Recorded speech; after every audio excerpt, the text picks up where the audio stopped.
Hello doctor में आज Rajasthan coverage digital news SD आपके लिए लेकर आया है शिशु रोग विशेषज्ञ डॉक्टर नीता जिंदल से जानकारी। देखते हैं डॉक्टर नीता जिंदल का बच्चों के स्वास्थ्य के बारे में क्या कहना है। सर्दियों की शुरुआत से ही छोटे बच्चों की देखभाल करना ज्यादा जरूरी होता है। थोड़ी सी लापरवाही करने पर बच्चों की सेहत में गिरावट देखने को मिलती है। बुखार, सर्दी, खांसी में आपका बच्चा बचा रहे, इसके लिए जरूरी है कि आप कुछ टिप्स को फॉलो करें। सर्दियों में कैसे रखें बच्चों का ध्यान। सर्दियों में बच्चों को सेहतमंद रखने के लिए सबसे जरूरी है उन्हें गर्म कपड़े पहनाना। डॉक्टर नीता जिंदल बताती हैं कि जो छोटे बच्चे हैं उनका टीकाकरण भी अवश्य कराना चाहिए। यदि आपके बच्चों में सर्दी, जुकाम, बुखार जैसे लक्षण दिखाई दे रहे हैं तो आप अपने नजदीकी डॉक्टर से संपर्क करें और बच्चे के लिए परामर्श अवश्य लें। बहुत बार सर्दी जुकाम की वजह से बच्चों को निमोनिया होने का खतरा भी होता है। ऐसे में रिस्क न लें और बचाव के लिए डॉक्टर से सलाह जरूर लें।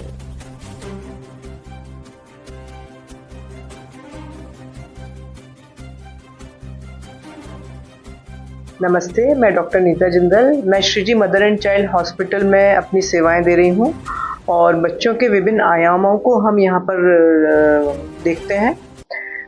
इस अस्पताल में बच्चों को प्रीमेच्योर बच्चों से लेके एडोलेसेंट्स मतलब किशोरावस्था तक सब बच्चों की रोगों का निवारण किया जाता है। एनआईसीयू हैं, 3 तरह की एनआईसीयू हैं जिनमें हम बहुत ज़्यादा प्रीमेच्योर बच्चों का भी इलाज करते हैं, बहुत ज़्यादा सीरियस बच्चों का इलाज करते हैं और नॉर्मल तरह के एनआईसीयू के बच्चों का भी इलाज करते हैं।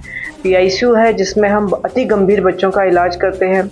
जिनको बच्चों को गुर्दा की बीमारी है, उनको डायलिसिस की ज़रूरत है, उनका डायलिसिस भी करते हैं और सारे वैक्सीनेशन सुविधाएं हैं और सब तरह की बीमारियों का इलाज यहाँ पर होता है। तो मैं आपसे आज कुछ बहुत विशेष बात करना चाहूँगी, वो इस बारे में कि जो बीमारियों का पैटर्न है, तरीका है, वो पिछले 15-20 सालों में बदल रहा है। स्पेशली कोविड के बाद ये देखा गया है कि जो वायरल इन्फेक्शंस हैं वो बहुत ज़्यादा बढ़ गए हैं। तो जो हम अभी आजकल देख रहे हैं वो ये कि जो पहले निमोनिया हमारा 3-4-5 दिन में सही हो जाता था, वो आजकल 4-5 दिन की जगह 8-10 दिन लगा रहा है। ऑटिज्म एक ऐसी बीमारी है जिसमें बच्चा स्वयं से बात करता है, खुद की दुनिया में रहता है, दूसरों से नहीं खेलता। वही मैं आपसे कह रही हूँ, जैसे स्क्रीन टाइम अगर ज़्यादा हुआ तो बच्चों में ऑटिज्म बढ़ेगा। अगर हम बच्चे में चाहते हैं कि हमारे बच्चे उस तरफ ना जाए, कि स्क्रीन टाइम की तरफ, ऑटिज्म की तरफ ना जाए, तो हमको स्क्रीन टाइम तो बिल्कुल बंद ही करना पड़ेगा, है ना, बिल्कुल ऑलमोस्ट बंद। मुश्किल से 15-20 मिनट का हो तो ठीक है, 15-20 मिनट में किसी बच्चे का होमवर्क नहीं होता है ना, नंबर 1। नंबर 2, कुछ बच्चे हाइपर एक्टिव होते हैं, स्कूल में जाते हैं, मारते हैं, पीटते हैं, दूसरों को इस क्लास में एडजस्ट नहीं होते, है ना। तो उन बच्चों का भी इलाज अलग तरह से होता है और ऑटिज्म वाले बच्चों का भी इलाज अलग तरह से होता है। उसके लिए हमारे अस्पताल में और हमारी संस्था ने एक मुहिम चालू की है, एक पहल करके यहाँ पर है और अब रोड नंबर 5 पे भी शुरू कर रहे हैं उसको। इन बच्चों का विशेष इलाज होता है और उसके लिए हमारी पूरी टीम है जिसमें हम 7-8 लोग हैं। मैं हूँ, ऑक्यूपेशनल थेरेपिस्ट हैं, स्पीच थेरेपिस्ट हैं, स्पेशल एजुकेटर हैं, फिजियोथेरेपिस्ट हैं, सब मिलके हम लोगों ने एक टीम बनाई है और सुबह 9 से लेके शाम को 6 बजे तक हम ऐसे बच्चों का इलाज करते हैं। बच्चों को धीरे धीरे करके उन चीज़ों में से निकालने की कोशिश कर रहे हैं। पर ये जो ऑटिज्म है ना, अगर वो जेनेटिक है तो वो उसका ट्रीटमेंट बहुत ज़रूरी है, लेकिन जो ये स्क्रीन से हो रहा है ना, ये वर्चुअल ऑटिज्म है। तो हम क्यों अपने बच्चों को ऐसी बीमारी दे रहे हैं जिससे आप भी परेशान और समाज भी परेशान, है ना। और अगर बच्चे का स्क्रीन बंद नहीं हुआ तो फिर वो ऑटिज्म चलता ही चला जाएगा, वो बंद ही तभी होगा बच्चा वापस। तो वर्चुअल ऑटिज्म वाले बच्चे 6 महीने से 1 साल के ट्रीटमेंट में वापस आ जाते हैं दुनिया में। जो जेनेटिक ऑटिज्म है उसमें दिक्कत आती है, उनका इलाज करने में बहुत दिक्कत आती है, लेकिन हमारी पूरी कोशिश है कि हम उन बच्चों को मेन स्ट्रीम में ला सकें। मोबाइल की बीमारी तो ऐसी है भैया कि जिस बच्चे को रील्स देखने की बीमारी हो गई उसके लिए 1.5-2 घंटे कब निकल जाएंगे पता ही नहीं चलेगा। इससे बच्चों में एक तो मानसिक विकार आ रहा है, दूसरा बच्चों में जो फिजिकल विकार आ रहा है वो ये कि बच्चे बैठे बैठे खाए जा रहे हैं और मोटे हुए जा रहे हैं, है ना। आजकल आप देखिए, जब मैं बच्ची थी तब हमारे यहाँ पूरी क्लास में 1 या 2 बच्चे मोटे होते थे। आजकल 50% बच्चे मोटे हैं क्लासेस में, आप जाके देखिए। तो वो क्यों है? एक तो बच्चे खाना बहुत खा रहे हैं और गंदा खाना खा रहे हैं, न्यूट्रिशियस फूड नहीं ले रहा। घर का बना हुआ खाना कोई बच्चा नहीं खाता। अभी आप एक बच्चा निकला, बोले चलो चिप्स दिलाते हैं। चिप्स क्यों खाना है? हम घर की मठरी, घर के सेव, घर की पूड़ी पराठे क्यों नहीं खा सकते? घर का बना हुआ हलवा पूड़ी क्यों नहीं खा सकते?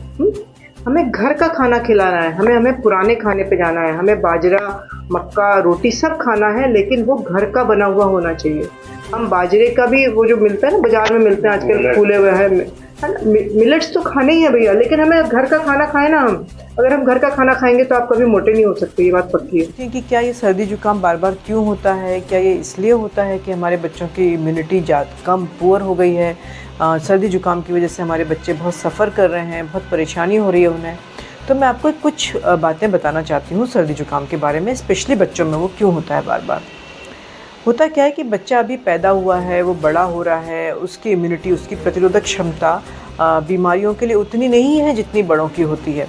इसलिए बच्चों में बार बार वायरस का इन्फेक्शन, बैक्टीरिया का इन्फेक्शन हो सकता है। इसलिए हम परेशान ना हो। This is a part of growing up, मतलब ये बड़े होने का एक कार्यक्रम है कि बच्चों को धीरे धीरे करके इन्फेक्शंस कम होते चले जाते हैं, है ना। इसीलिए ईश्वर ने क्या किया है, बच्चों में बड़े बड़े टॉन्सिल्स दिए हैं। आपने देखा होगा गले में गठान बन जाती हैं बच्चों की बार बार। ये जो गठानें बनती हैं और टॉन्सिल्स बनते हैं, वो इसलिए बनते हैं क्योंकि बच्चा इन्फेक्शन को कैच करके उसको पकड़ के वहीं पर रोकने की कोशिश करता है। इसलिए परेशान ना हो।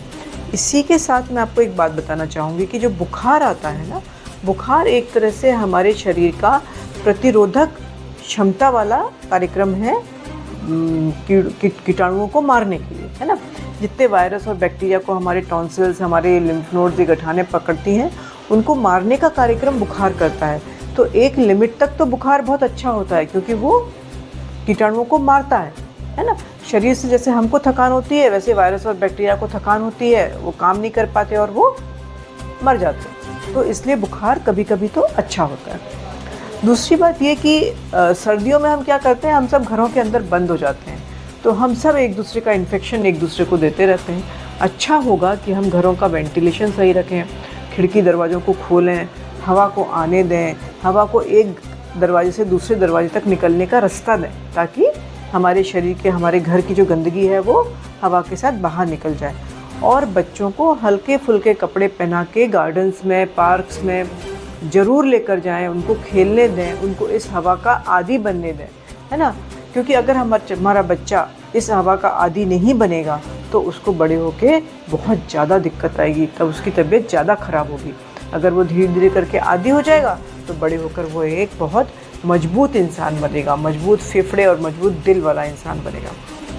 साथ ही ये बहुत ज़रूरी है कि बच्चे खेलने के लिए जाएं पार्क में और सड़कों पे। क्यों? क्योंकि वो झुंड में खेलेंगे, एक दूसरे के साथ खेलेंगे, एक दूसरे को छुएंगे, बातें करेंगे। इससे उनका मानसिक स्वास्थ्य बहुत अच्छा होता है। फिज़िकल मतलब शारीरिक स्वास्थ्य के साथ उनका मानसिक स्वास्थ्य बहुत अच्छा होता है। बच्चों के 2 ही काम होते हैं, खेलना, खाना पीना, और तीसरा काम सोना। ये बच्चों का एक नैसर्गिक कार्य है कि वो खेलेंगे। अगर हम बच्चों को खेलने से रोकते हैं, बाहर जाने से रोकते हैं, तो वो किस में चिपकेंगे? मोबाइल में और टीवी में। जैसा कि आप सब जानते हैं कि आजकल हम लोगों ने मोबाइल के अगेंस्ट, मोबाइल के विरुद्ध एक मुहिम छोड़ी हुई है। बच्चों को कृपया मोबाइल न दें। अगर आप बच्चों को घर में कैद करेंगे तो बच्चे मोबाइल और टीवी के पास जाएंगे और उससे उनके मानसिक स्वास्थ्य में बहुत ज़्यादा असर पड़ेगा। ठीक, तो इसलिए भी हमें हमारे बच्चों को बाहर ले जाना, पार्क्स में खेलना और सड़कों पे खेलना ज़रूरी है। क्या किया जाए कि बच्चों को खांसी जुकाम कम हो?